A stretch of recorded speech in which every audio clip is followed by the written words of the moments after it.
camera I'm supposed to be looking at with the Honorable Jill Woolbright. Boom, boom, boom. You know what I need? I need a school bell. Mark, find me a school bell. And while he finds a school bell, we're going to talk a little bit. And we're going to begin our show. Of course, this is, I keep looking here and it's there. Hi, guys. Behind the scenes of Today with Pastor J. I need you all to like and share this video. Also, if it disappears, it's on YouTube forever. So I guess that's what I probably should do. Share the YouTube video. Jill, are you nervous? I've interviewed you before. I know. We have. Oh. I'm just waiting on what you're going to throw at me. Oh, you know, that's right. She doesn't know. Oh, I love that. Okay, I'll let you know when we're going to use it because I have no idea when I'm going to use it. Okay, you ready? I'm ready.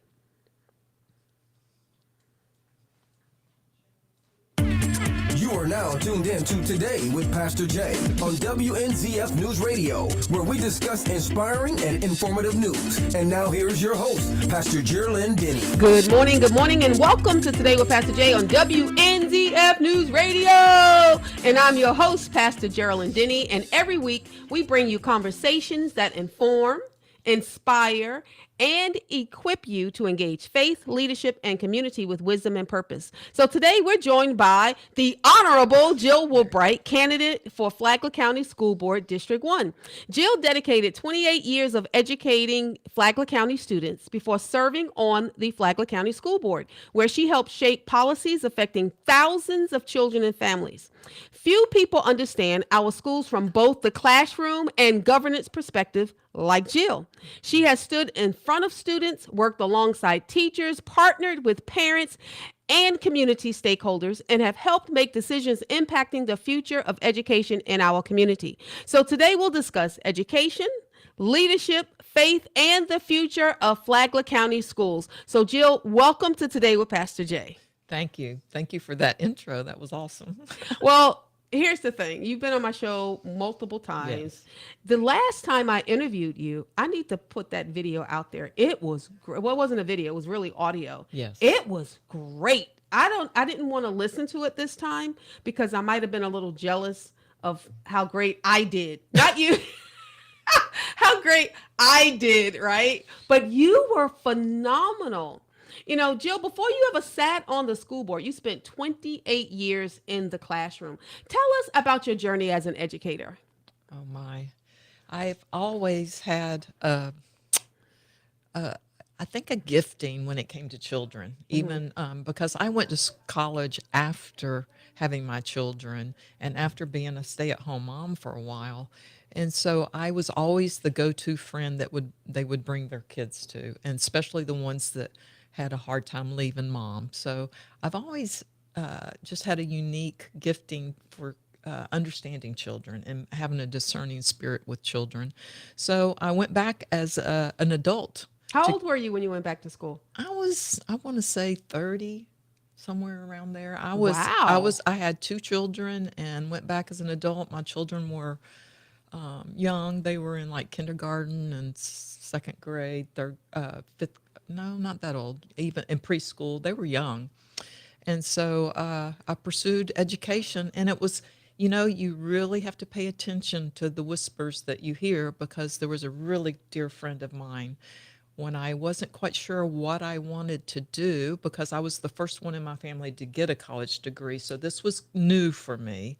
So she said, Jill, you should be a teacher. And Wow. instantly, I knew that, and I'm still friends with her today. And it was many, many years before I ever told her what an inspiration she was and how she was used to direct my path. So I went to school as an adult. My children watched me study. They watched me manage my time well so that I could be a mom and student. And I did work study too so that I'd have a little income. And got my degree and did my internship right here at Bunnell Elementary School. My internship was in 1990, 1991. Well, Bunnell Elementary School is so dear to my heart. ever since, I think it's about 3 years ago. Most people don't know this, but 3 years ago, they segregated the fourth and fifth. When I say they, I mean there was a teacher, and with the principal's permission, they segregated fourth and fifth grade black students Mm-hmm. at Bunnell Elementary School, and told them that if they did not raise their test scores, that they would be shot, go to prison, or die an early grave. And I was horrified by that. I was devastated by that. I cried. In fact, I called you. You were crying. You were upset because these are families. You taught generations at this school because Yes. so I know you were devastated at the time. I was devastated at the time, and I'm thinking, how could that have happened here Yeah. in Bunnell, in Flagler County, in this day and age? Um, Hearing that story, when you think about that, how did you experience, or would you even think anything like that would have happened in Flagler County schools? No.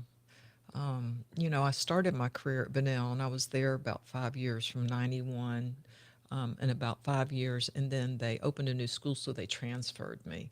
But my heart was always in Bunnell. And so the last 12 years of my years teaching here in the county, I went back to Bunnell, where I wanted to be. And I have taught generations of people from Bunnell, from the west side, from the south side, from the east side. And I saw kids learn. Mm-hmm. Kids can learn. You just have to reach the kids, and you have to reach their families. And that was the key, to reach the community and the families and let them know that you are on their team, and get them on your team so that the parent, the student, and I work together for their success. How have students changed over those 28 years? They haven't. Okay. They haven't really. Children are children.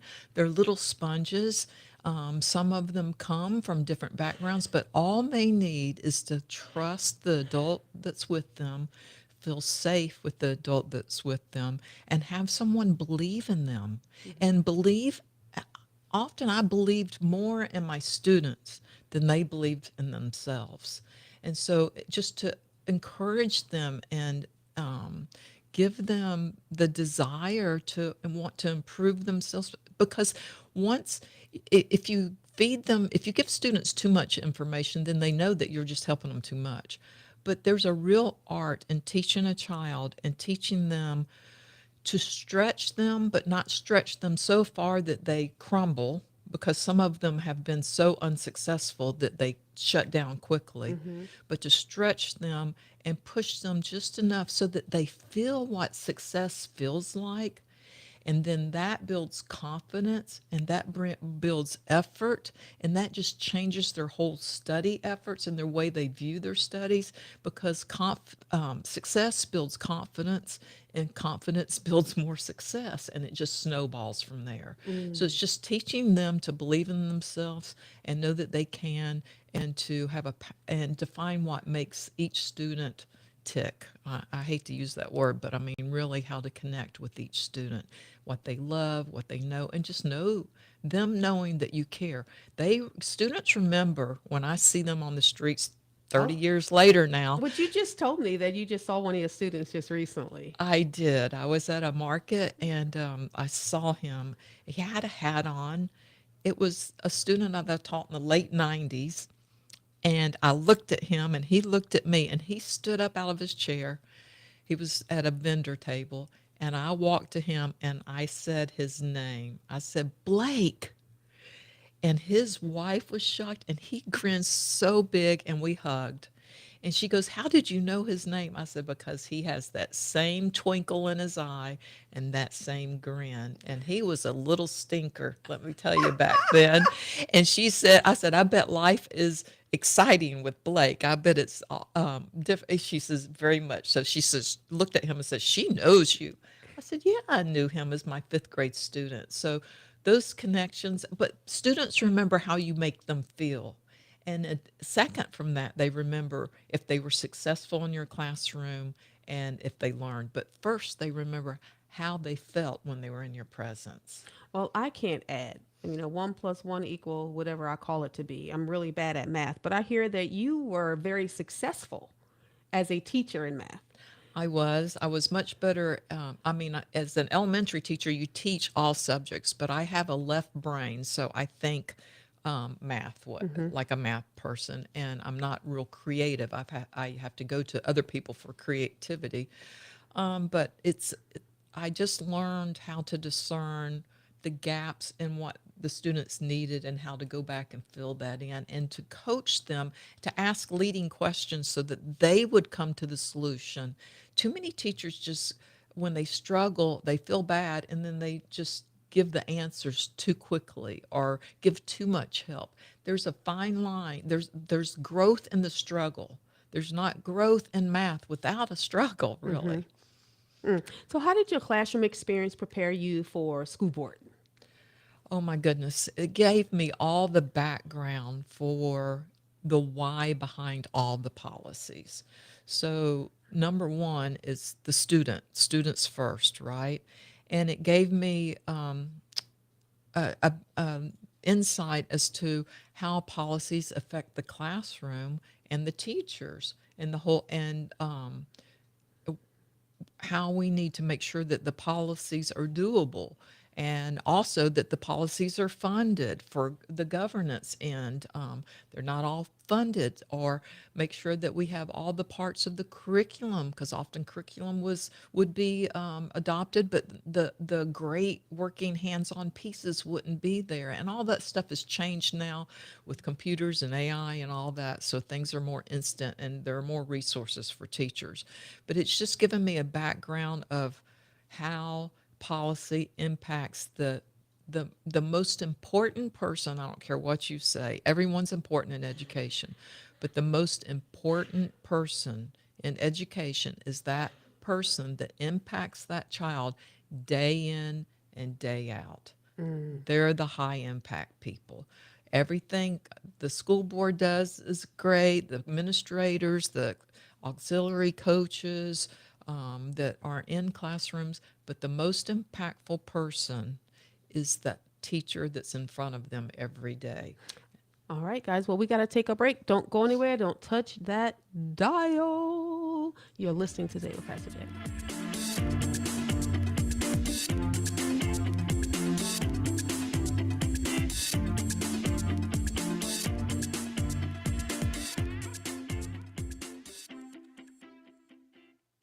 All right, I'm going to use my bell coming back in.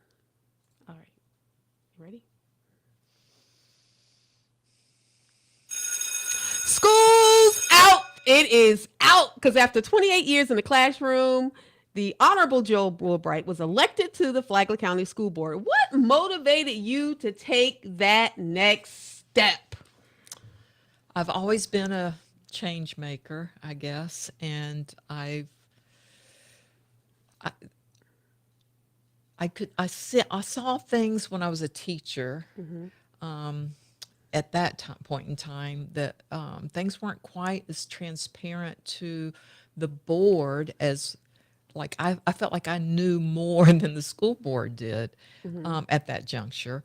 And there were times where decisions were being made that just Or were impacting teachers, and the school board just had no idea. right, Because they never sat in the classroom. They never, didn't. right. And sometimes it's not happening now by any means, but back in that day, I saw some smoke and mirrors for the school board where things were presented in a way where the whole truth, nothing but the truth, was really shared with them. So that's not happening now. We have a wonderful superintendent and wonderful county office, but I just wanted to be able to be impactful.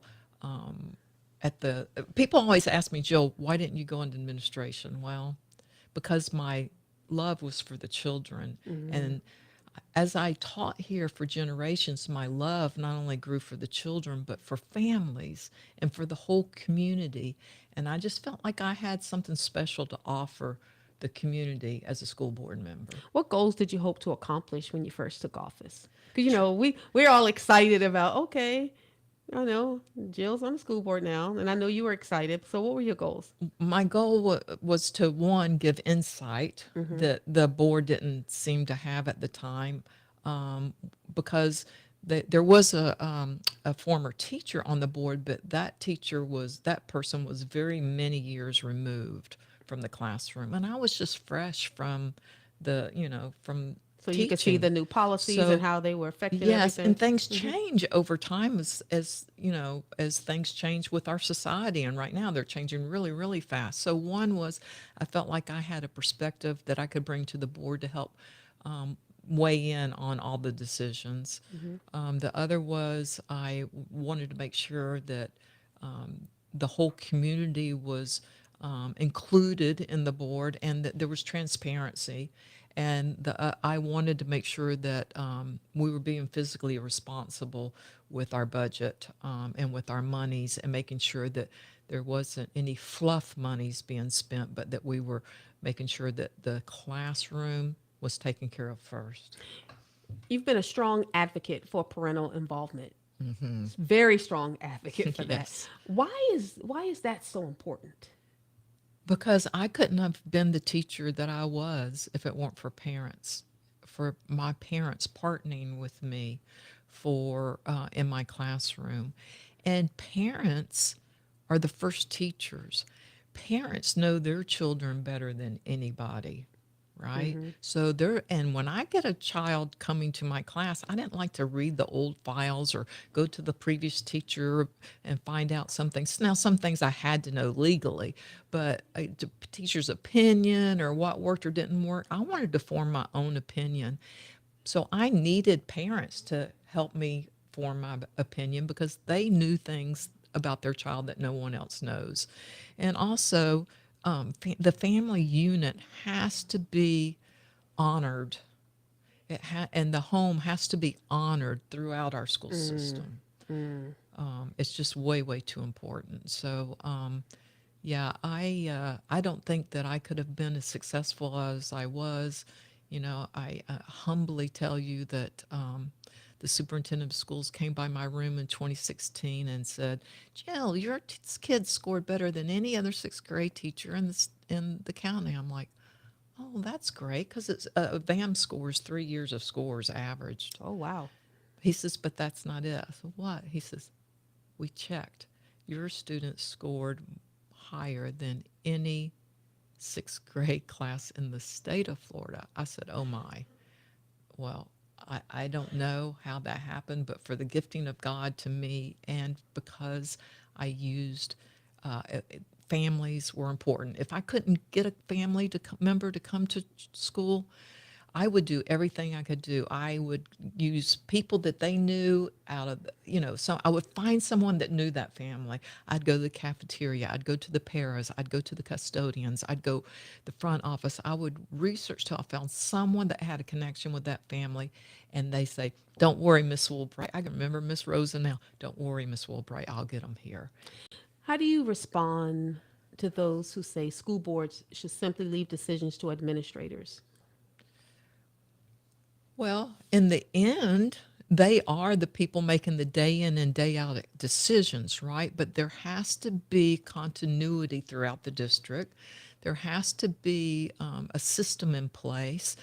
And the better the systems are in place and the more continuity we have in this transient world, the better we do as a district. So there are people that have the job as admins or coaches or whatever to be able to help guide those decisions, and the school board making policy and working with the superintendent and her staff as to what they feel is best, collaboratively make decisions, and then the administrators carry them out. All right, guys, we got to take another break. And Jill is saying, I didn't just talk about education. I lived it, and then I helped lead it. So today's episode of Today with Pastor Jay is brought to you by Jearlyn Ministries, Church on the Rock, and Judah One Aviation. Thank you guys for supporting the organizations and ministries that make conversations like these possible. Don't go away. When we return, we'll talk about faith, family, leadership, and Jill's vision for the future of Flagler County schools. Don't touch that dial.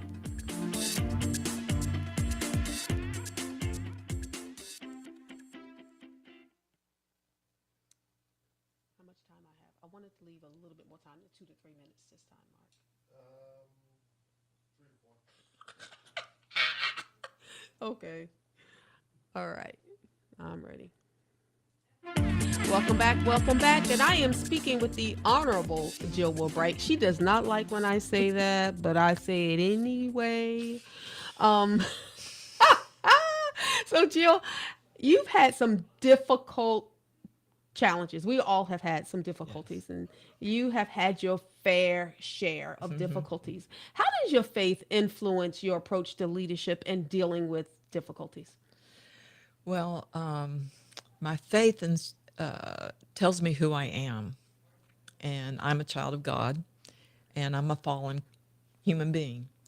And so it helps guide me with transforming myself into a better me. So when I mess up, I reflect and I study and I think, and I like to think that I make change, right, in my behavior and my approach and my heart. And so it is a journey, and there's an evolving me. And I'd like to think that today I'm a better version of me than I was yesterday. You know, not every student and family are Christians. They identify as other religions. They have beliefs that's outside of your own. How do you handle that as a school board member? How do you handle that when you're making decisions? When I make decisions, first I think about the child and where they're coming from. And I think about being kind. And I think about being respectful. And I think about love. So I want to treat others better than I treat myself. I want to put them before I put myself. Now I have to make decisions, obviously, and I have to use judgment, but I hope to use discernment that makes me think of always what is best for the student and speaking my truth with grace. What are your priorities if elected to the school board? If you're able to return, do you have some priorities? I do. I am really, really, really excited about the direction that our county's going in. What a dramatic change since last time I was on the board. We have a phenomenal leader with LaShaka Moore. We have a staff, her cabinet is phenomenal. And the sitting school board now has made some really, really good decisions. And one of them was the change in leadership. So the the path of Flagler Schools is in a great forward position, and I want to continue moving Flagler forward. They are positioned with a leader that knows how to lead the troops, and I hope to be a board member to help do that, and to continue to, because all students will learn. So all student groups can learn and make gains. I've done it in my own classroom. I believe it for this county, and I really believe we can put Flagler Schools on the map where more so than we are now, where people come here to learn from Flagler Schools. Our college and career, I want that to grow. I want to work with the business community because they know what gaps are out there in the community, what areas where they're not trained well enough, or where we need more people to be trained in certain areas, and just grow, working with businesses, grow that so that our people stay here. My children didn't stay here. They grew up at a time when Flagler County was smaller and there wasn't much here, so they all went away and stayed away for their careers. I want our kids to be able to grow up, have a career, and stay home, and make this a better community and a thriving community, and a community that works together for the betterment of our children. Well, I appreciate that. And you definitely have a passion for students. When you're looking at those running for office and those that are now sitting on the dais, is there anyone that you think you can't work with? No.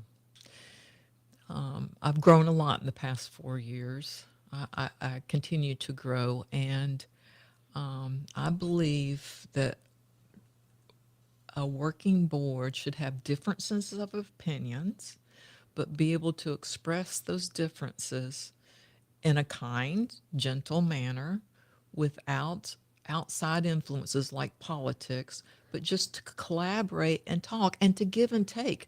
One board member's not going to get everything to go the way they want it to go.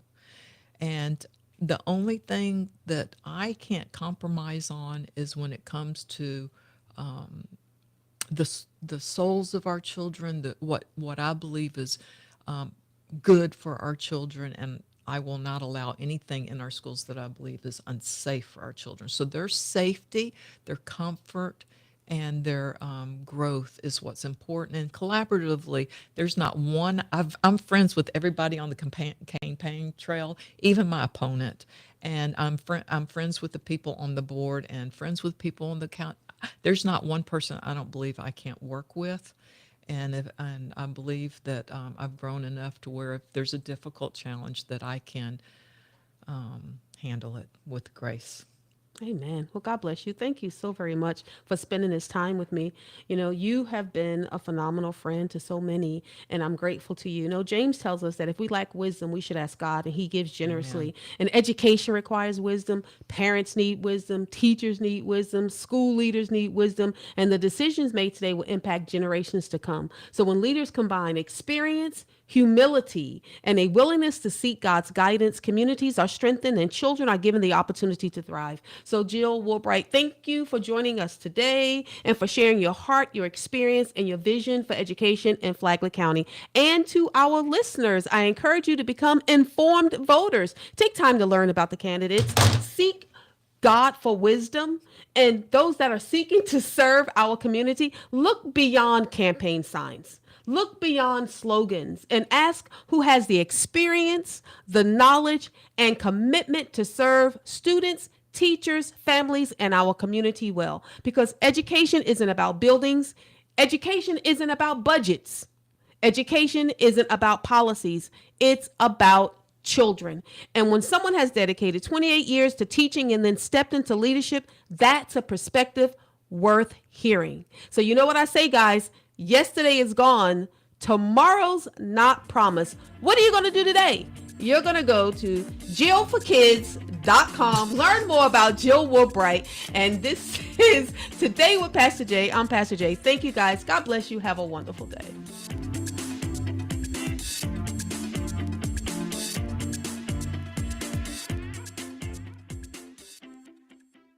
Is there anything that you wanted to say that you didn't get a chance to say? Yeah, you're better than me. It's like that when you're in the hot seat and I'm over here. Yes, You're funny. Better from me. You're better than me. No, Yes, I'm I just not. thank you for the opportunity. You know, I hope that when I speak, you know, and I'm about the community, that people see my heart. They Because do. my heart is, I had a I'm going to cry, but there's not a person in this community, and I can guarantee there's not a candidate running that cares more about the kids of this community than I do. I believe that. I believe. I've seen